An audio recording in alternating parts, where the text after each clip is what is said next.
Hare Krishna. Thanks for giving this opportunity to make the chariot of Lord Jagannath. I am feeling very blessed.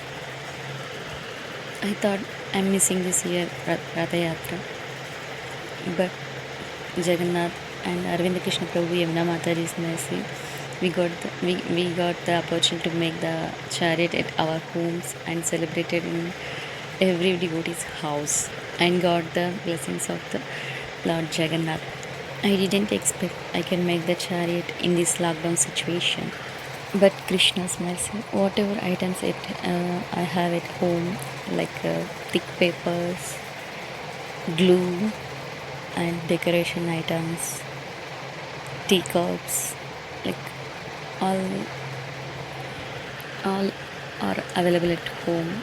With that, I made the chariot, and this is replica of Lord Jagannath's chariot in Puri. And I made the chariot with the help of my family and neighbors. Appearance of Lord Jagannath. Several thousand years ago lived King Indradumna, who was the king of Avanti and also the king of the universe. He had unlimited wealth, power, and fame, and was a great devotee of Lord Krishna. In spite of all his king, Indradumna was not happy. He wanted to see the supreme personality of Godhead with his own eyes. He always prayed, "When will a day come that I will see you, my lord?" One day, an elderly sadhu visited the king.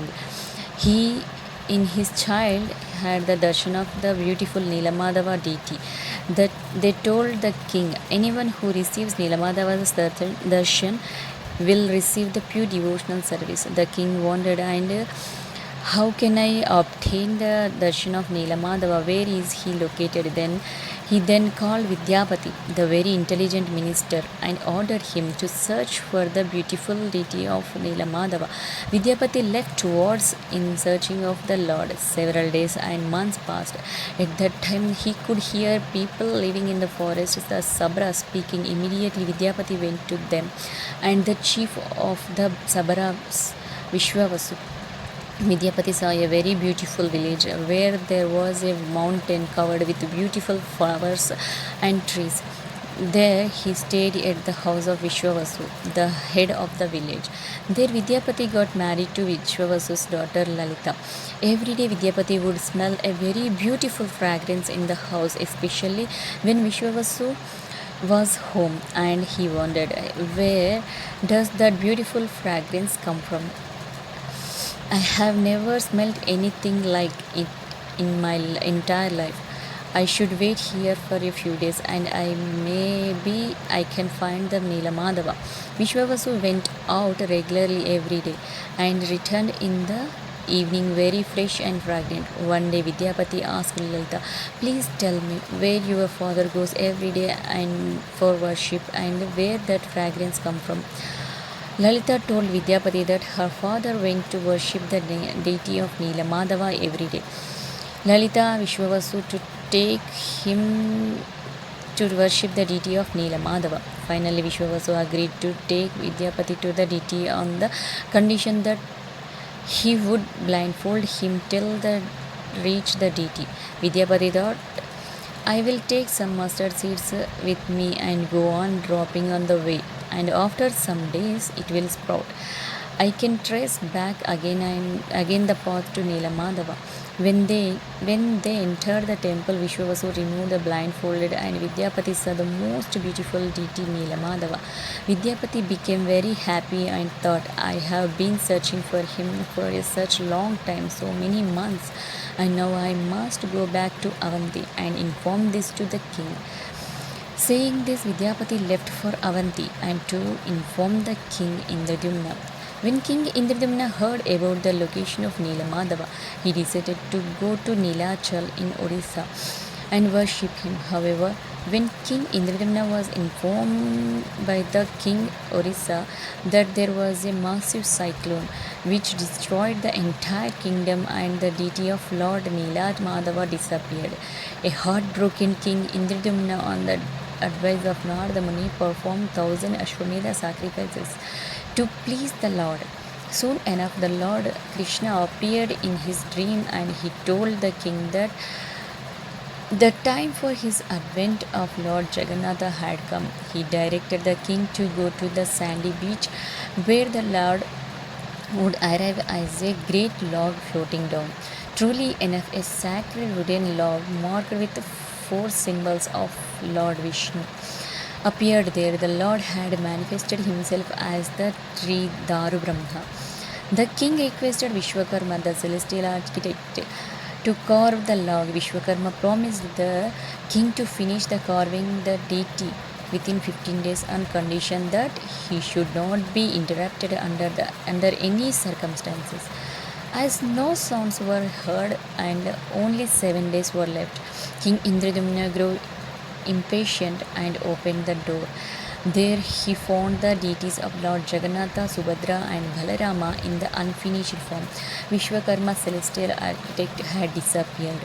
Seeing the incomplete forms of deities, King Indradumna lamented.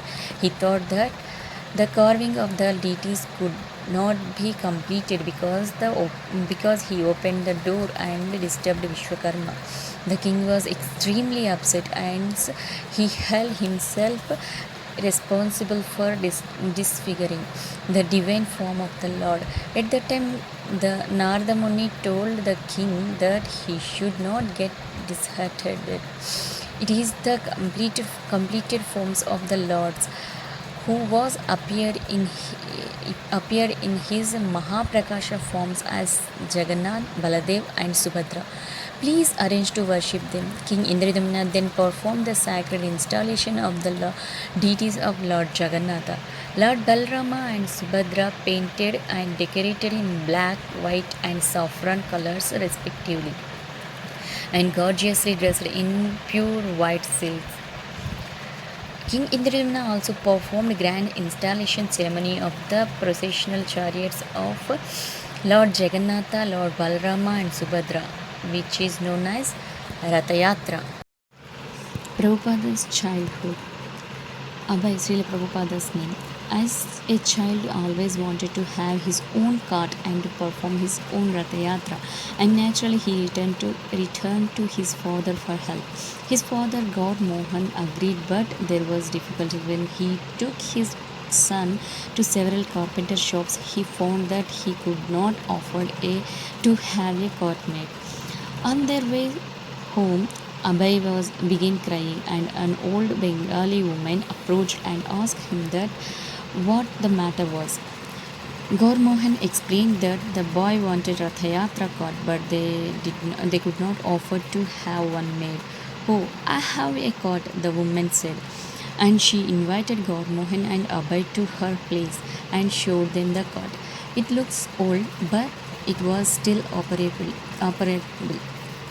and it was just the right size, about 3 feet high. Gaur Mohan purchased it and helped to restore and decorate it. Father and son together constructed 16 supporting columns and placed a canopy on top, resembling as closely as possible the ones on the big carts are at Puri. They also attached the traditional wooden horses and driver to the front of the cart. Abhay insisted that it must look authentic. Gaur Mohan bought paints and Abhay personally painted the cart, copying the Puri originals. His enthusiasm was great. Abhay engaged his playmates in helping him, especially his sister, and the neighbor agreed to cook special preparations so that he could distribute the prasadam at his Rathayatra festival.